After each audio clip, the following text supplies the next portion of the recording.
আসসালামু আলাইকুম। আমি বৈষম্য বিরোধী ছাত্র আন্দোলনের সমন্বয়ক রিফাত রশিদ। আপনাদের কাছে কিছু বার্তা দেওয়ার জন্য আজকে আমি লাইভে এলাম। শুরুতে একটা কথা বলতে চাই, আওয়ামী লীগ এখন একটা দেউলিয়া দল হয়ে গেছে। তাদের আর কিচ্ছু নাই, তারা হলো গিয়ে একটা দেউলিয়া দল, নাম সর্বস্ব সংগঠন। এই দেউলিয়া দলের কথায় কেউ কান দিবেন না, এই দেউলিয়া দলের কথা কেউ পাত্তা দিবেন না। এরা নিঃস্ব হয়ে দেউলিয়া হয়ে এখন একটা জিনিসের আশ্রয় নিয়েছে, সেটা হলো গিয়ে ফেসবুক প্রোপাগান্ডার মাধ্যমে। তারা ছড়াচ্ছে যে সারা দেশের ভিতরে কালকে পূর্ণ শক্তি নিয়ে নামবে, অস্ত্র নিয়ে নামবে, অমুক নিয়ে নামবে, তুমুক নিয়ে নামবে। এদের ওই যোগ্যতাই নাই।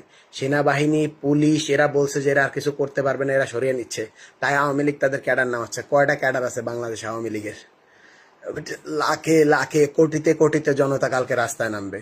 এদের কোনো কিছুর ক্ষমতা নাই। এরা প্রোপাগান্ডা আশ্রয় নিচ্ছে, এরা ভয়ভীতি দেখানোর চেষ্টা করতেছে, আমাদেরকে মাঠে কম নামানোর চেষ্টা করতেছে। এইগুলার কথায় কান দিবেন না।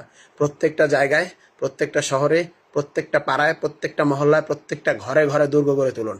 আপনার আশেপাশে যেখানে ছাত্রলীগ, যুবলীগের ক্যাডার আছে, যেখানে আওয়ামী লীগার আছে, আপনার এলাকাবাসী একত্র হয়ে তাদেরকে এলাকা থেকে বিতাড়িত করুন। ওরা যাতে এলাকা থেকে সংঘবদ্ধ হয়ে আক্রমণ করতে না পারে, তার আগেই আপনারা ওদের বিরুদ্ধে প্রতিরোধমূলক ব্যবস্থা নিন। প্রত্যেকটা আওয়ামী লীগ, ছাত্রলীগ, যুবলীগের ক্যাডারদেরকে এলাকা ছাড়া করুন। তাদেরকে এলাকায় থাকতে দিবেন না।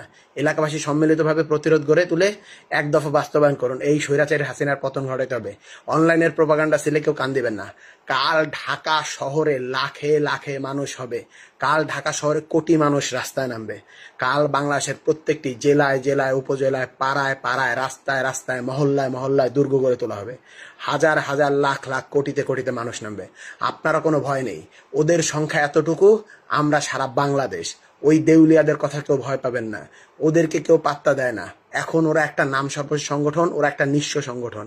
এই নিঃস্ব দেউলিয়া সংগঠন যে বলতেছে আমরা লাস্ট মারণ কামড় দিব, ওদের কামড় দেওয়ার যে বীজ দাঁত, সেই বীজ দাঁতগুলো পুলিশ আর আর্মি, সেই বীজ দাঁত দুইটা ভেঙে দেওয়া হয়েছে। ওরা এখন হলো গিয়া বিষহীন ঢোরা সাপ।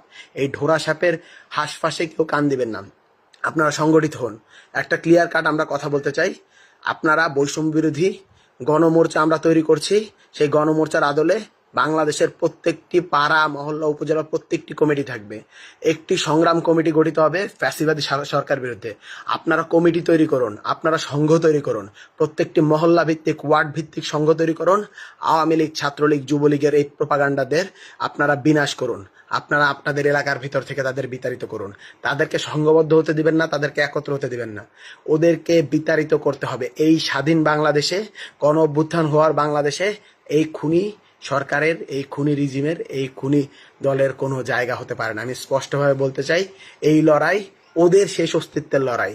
এই লড়াই কিন্তু আমাদের অস্তিত্বের লড়াই না। আমরা বাংলাদেশকে দেখিয়ে দিয়েছি, আমরা বাংলাদেশ নতুন তৈরি করেছি। ওদের কফিনের শেষ পেরেক আমরাই মারবো। কালকেই এটা হবে। ওরা প্রতিরোধের নামে বড় জোর একটু হাঁসফাঁস করবে। আমরা দুই গালের কানে কানে গালে দুইটা চটকানা দিব, ওরা ঠিক হয়ে যাবে। এইটুকুই ওদেরকে বাকি আছে। এই দেউলিয়া দলের প্রোপাগান্ডায় কেউ কান দিবেন না। আগামীকাল সারা বাংলাদেশের সকলে রাস্তায় নেমে আসুন। কালকে খেলা হবে, কালকে খেলা হবে, কালকে খেলা হবে। ওই খেলা হবে বইলা যে শামীম ওসমান পালাইছে, ওইটার মতো সবগুলা ল্যাঞ্জা ধইরা পালাবে। সবগুলা ল্যাঞ্জা ধইরা পালাইতেছে, সবগুলা ল্যাঞ্জা ধইরা পালাবে। বাংলাদেশের ছাত্র জনতা খেলবে। বাংলাদেশের ভবিষ্যৎ নিয়ে ওদের আর খেলতে দেওয়া হবে না। বাংলাদেশ ছাত্র জনতার কাছে নিরাপদ, ছাত্র জনতার কাছে থাকবে। এই বলে আমি আমার এই ভিডিওটি শেষ করছি। বৈষম্য বিরোধী ছাত্র আন্দোলনের সমন্বয়ক রিফাত রশিদ।